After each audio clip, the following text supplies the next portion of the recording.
Going into chapter 3, when you're taking the cold out of cold calling, and as I had mentioned to you before, a lot of the times when we talk about, or when we get on the topic of cold calling, we seem to have a massive uptake because people are very fearful of doing cold calls. Now, what is your take on taking the cold out of cold calling? How can someone benefit from making cold calls? What should they do?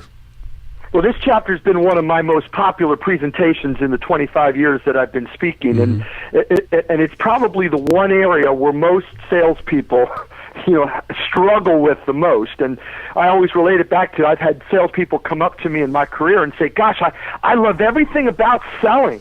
I just love being in sales. I just don't like contacting people cold." And I said, "Well, gosh, that's what selling is. Selling is reaching out."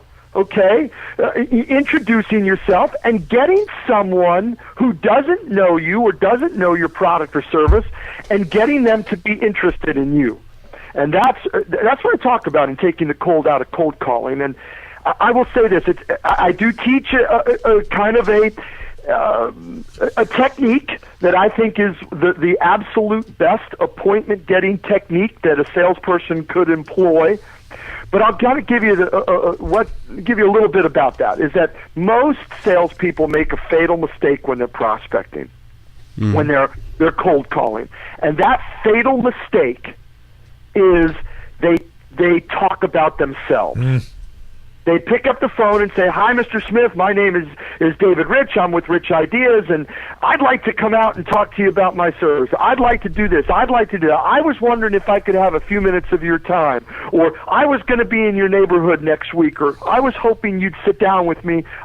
And everything is around the word "I." So what I like to do is I like to move the focus from I to them.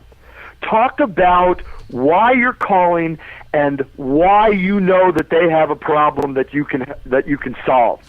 And I go through a very step-by-step technique, but it's a fatal mistake most salespeople make, and that's prospecting from the wrong point of view.